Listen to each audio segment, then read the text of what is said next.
အားလုံးပဲမင်္ဂလာပါ Sport Time ဝင် NND ပြန်လည်ပြီးတော့ကြိုဆိုပါရစေအားလုံးမျိုးလေးနေတဲ့ဒီနေ့ညမှာ Champions League ပွဲစဉ် Arsenal အသင်းရဲ့အိမ်ခွင်းမှာရှင်ပြိုင်စားမယ့် Arsenal နဲ့ Atletico Madrid အသင်းတို့ရဲ့ပွဲကြိုဆိုတာထက်ပွဲပြီးရလက်ကိုဒါလေးခက်မှန်ပြီးတဲ့ဗီဒီယိုလေးကိုဒါခက်မှန်ချင်လို့တင်ဆက်လိုက်တာဖြစ်ပါတယ်ဆိုတော့ပွဲကြိုပြောတာတော့နည်းနည်းတော့နောက်ကျသွားပြီပေါ့ဆိုတော့ဖြစ်နိုင်တဲ့ပွဲ result လေးကိုဒါလေးပြောချင်တယ်ဆိုတော့ Arsenal အသင်းကတော့အခုလက်ရှိဒါ Champions League နှစ်ပွဲကစားပြီးထားတဲ့ချိန်မှာ Athletic Bilbao နဲ့ထိပ်ဆုံးကစားခဲ့တဲ့ပွဲနှစ်ကိုပြန်နေနိုင်တယ်ပြီးရင် Olympiacos ပွဲစဉ်မှာလည်းနှစ်ကိုပြန်နေနိုင်တယ်ပေးကိုမဲ့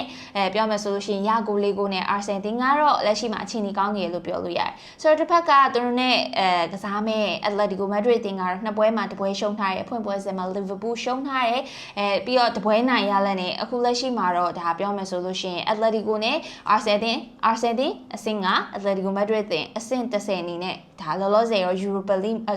Champions League မှာရည်တည်နေကြဆိုတော့မေးချက်ရှိရက Arsenal တင်းနဲ့ Atletico Madrid တင်း Champions League မှာတွေ့ဘူးလားဆိုတော့ no လုံးဝမတွေ့ဘူးပါဘူး Europa League Semi Final အနေနဲ့2019-2018ဘောလုံးရာသီကတွေ့ခဲ့ဘူးတယ်ဆိုတော့ပထမကြောမှာ Arsenal တင်းအိမ်ဝင်းမှာ 1-1 နဲ့နိုင်တယ်တည်ရကြတယ် Atletico Madrid တင်းကတော့ဒါအိမ်ဝင်းမှာဆိုရင် 1-0 ဆိုတဲ့ result နဲ့ Arsenal တင်းကိုနိုင်ထားတယ်ဆိုတော့ဒီနှစ်ချိန်မှာတော့ Arsenal တင်းနိုင်ထားဖို့ရဲ့ record တော့မရှိဘူး Arsenal တင်းကိုလက်ရှိ Premier League မှာအကောင်းဆုံး form တစ်ခုကိုပြနေတဲ့ပွဲကစားထားတယ်နိုင်ပွဲတွေလည်းပုံဖော်ထားနိုင်လို့ရကိုတွေလည်းရလို့ပေးကိုအနေနဲ့လည်းခန်းစစ်ပိုင်းအရတော်တော်လေးကို strong ဖြစ်နေရဲ့ကွင်းလည်နဲ့ခန်းစစ်တော်တော်အလုပ်ဖြစ်နေရဲ့ Arsenal အသင်းကိုဒီ panelist တွေက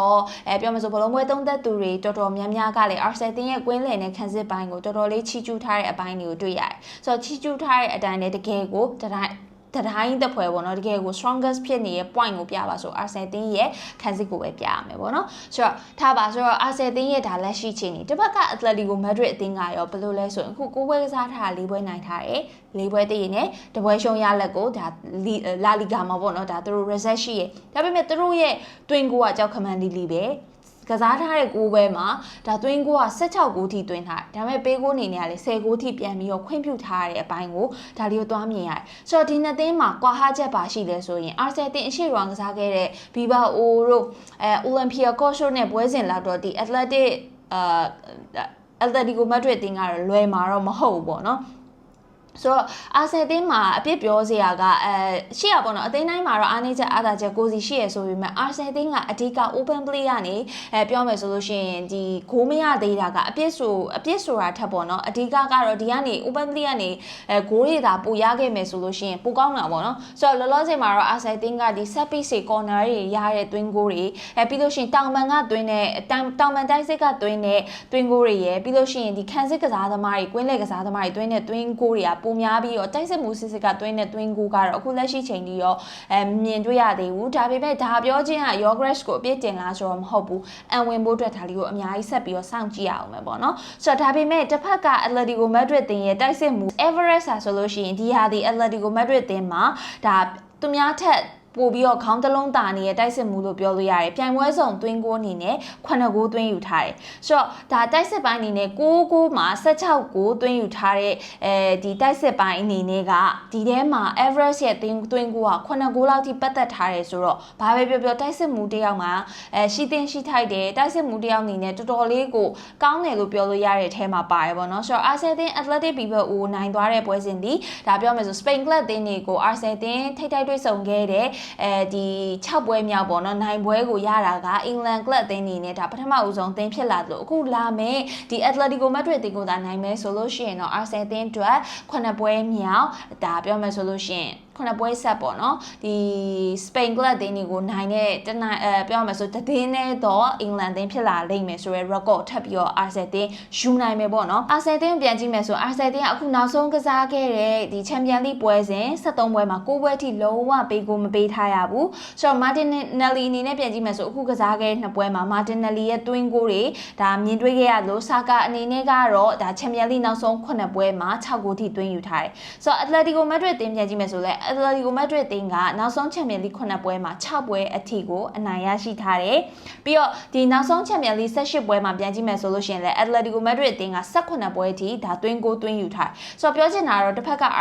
ဒီ Arsenal တင်းထက်အားသာတဲ့အချက်တစ်ချက်ကိုပြပါဆိုလို့ရှိရင် Atletico Madrid တင်းကတိုက်စစ်အင်အားပိုကောင်းနေဆိုတာကိုဒါလေးပြောချင်တာပေါ့နော်ဆိုတော့ဒီ Arsenal တင်းနေနဲ့ဒီဟာဒီပြိုင်ပွဲဆုံး17ပွဲကစားထားတဲ့အချိန်မှာပေးကိုက3ဂိုးပဲပေးထားရတဲ့ Arsenal တင်းရဲ့ခံစစ်နဲ့တစ်ဖက်ကဒီသွင်းကိုတွေအများကြီးရထားတယ်Atletico Madrid အသင်းတိုက်စစ်နဲ့ခံစစ်အားပြိုင်မှုကဘာတွေဖြစ်လာမလဲဆိုတာကိုဒါလေးကိုပြောမယ်ဆိုလို့ရှိရင်ပို့ပြီးတော့စိတ်ဝင်စားကြရပေါ့နော်ဆိုတော့ဒါဒီရှေ့ပြောခဲ့သူပဲ Your Grace ကတော့ဒါပြိုင်ပွဲဆုံးမှာ6ပွဲဆက်ဒါ9ပေါက်ပြောက်နေတာကိုတော့ Arteta အနေနဲ့ဖြေရှားဖို့တော့လိုတယ်ဆိုတော့ဒီ Arsenal အသင်းကဒါပြီးခဲ့တဲ့2024-2025ဘောလုံးရာသီကဆိုလို့ရှိရင် Champions League ဒါအဖွင့်ပွဲစဉ်3ပွဲဆက်မှာပေး9မဲ့အခုလိုပဲဒါမနစ်ကနေတူရဲ့ချက်တစ်ချက်ကအခု3ပွဲညောက်မှာရောပေး9မဲ့ဖြစ်မလားဆိုတာကိုဒါလေးကိုထပ်ပြီးတော့စောင့်ကြည့်ရမှာပဲဖြစ်ပါတယ်ဆိုတော့ Atletico Madrid အသင်းကအခုဒါပြောမယ်ဆိုလို့ရှိရင်ဒီနှစ်ရာသီလာလီဂါမှာလည်းစွမ်းဆောင်ရည်တွေကောင်းလို့ဒီအစအဖွင့်ပွဲစဉ်မှာဒီပြောမယ်ဆိုလီဗာပူးကိုရှုံးခဲ့တဲ့ Champions League ပွဲစဉ်ကလွဲလို့ပေါ့နော်ဆိုတော့သူတို့ရဲ့ result တွေလည်းကောင်းကောင်းထွက်အောင်အပြေရှားထားနိုင်တဲ့ Atletico Madrid အသင်းနဲ့ Arsenal အသင်းတို့ဘာတွေဖြစ်ကြမှာလဲဆိုတာဒါလေးကိုအရင်စိတ်ဝင်စားတယ် Arsenal အသင်းမှာကတော့အဓိကပြောမယ်ဆိုလို့ရှိရင်မနစ်ကနဲ့မတူတဲ့တစ်ချက်ကတော့ injury player တွေရှိနေပေမဲ့လည်း squad depth အင်အားတောက်တင်တဲ့အတွက်ကြောင့်ဒါတွေကိုမေ့ထားလို့ရပြီးတော့အကောင်းဆုံး form တစ်ခုနဲ့ရောက်လာမယ် Arsenal အသင်းတစ်ခုတေးကြတာ Arsenal ကပုံမှန်ဆိုလို့ရှိရင်တော့ဒါပြောမယ်ဆိုရင် attacking ကိုဦးစားပေးရပွဲပြောမယ်ဆိုဖွင့်ကစားတဲ့အသင်းပုံစံမျိုးတော့မဟုတ်ဘူးဆိုတော့သူကအချိန်နေဒီကွင်းလည်နဲ့ခံစစ်ကိုပဲ base ပေါ့နော်အခြေခံပြီးတော့ရရင်ရတယ်လို့သွင်းကိုသွင်းမယ်အကောင်းဆုံးခံစစ်ကိုထိန်းထားနိုင်တဲ့အသင်းပုံစံမျိုးဖြစ်တဲ့အတွက်ကြောင့် Atletico Madrid အသင်းအနေနဲ့တော့တခြားအသင်းတွေနဲ့မတူပဲသွင်းကိုသွင်းရခက်လိမ့်မယ်လို့တော့ဒါလေးအနေနဲ့ထင်ဆိုတော့ဒါလေးကတော့မနစ်ကတာရကလိုပဲ3ပွဲဆက်အဖွင့်ပွဲစဉ်3ပွဲမှာပေးကိုမဲနဲ့နိုင်ပွဲရမလားဆိုတာဒါလေးနည်းနည်းစိတ်ဝင်စားတယ်ဆိုတော့ဒီပွဲစဉ်ကပွဲရလက်အနေနဲ့ခံမှန်ဖို့ဆိုလို့ရှိရင်ဖြစ်နိုင်တာတွေကတော့ possibility တွေကတော့အများများပါတယ်ဆိုတော့တစ်ဖက်ကတိုက်စစ်အင်အားကောင်းတာရဲ့တစ်ဖက်ကခံစစ်အင်အား strong ဖြစ်တာရဲ့နှစ်ခုကြားထဲမှာဘာတွေဖြစ်လာမှာလဲဆိုတာဒါလေးအရင်စိတ်ဝင်စားတယ်ဆိုတော့တစ်ဖက်က Atletico Madrid အသင်းကဒါပြောမယ်ဆိုရင် Champions League မှာ final ကို3ချိန်တောင်တက်ဖို့ရဒီတက်ခဲ့တဲ့3ချိန်စလုံးမှာဒါဒုတိယနေရာနဲ့ပဲကျေနပ်ခဲ့ရတယ်ပေါ့ဆိုတော့ Arsenal အသင်းဒီပွဲစဉ်မှာဒီ Everest ကိုထိန်းနိုင်မလားဆိုတာတော့ဒီ Arsenal ရဲ့အရန်ကောင်းပါဆိုခံစစ်ကတစ်ဖက်ကဒီ Everest ကိုထိန်းနိုင်မလားဆိုတာကိုပဲစောင့်ကြည့်ရတဲ့အပေါ်မှာမူတည်ပြီးတော့ဒါလီကို goal reset တွေဖြစ်နိုင်တယ်ဒါပေမဲ့ဒါလီကတော့ဒီပွဲစဉ်ကပေးကိုမဲ့အနေနဲ့ပဲ Arsenal အသင်းထပ်ပြီးတော့နိုင်လိမ့်မယ်လို့ထင်တယ်ဆိုတော့ဒီပွဲစဉ်ရဲ့ပွဲရလက်ကိုခံမှန်းပေးဖို့ဆိုရင်တော့ Arsenal အသင်းကအိမ်ကွင်းမှာထပ်ပြီးတော့ပေးကိုမဲ့အနေနဲ့ 1-0 ဆိုတဲ့ result နဲ့ပဲနိုင်သွားလိမ့်မယ်လို့ဒါလီအနေနဲ့ခံမှန်းပေးလိုက်ဆိုတော့ပရိသတ်တွေမှာလည်းဒီ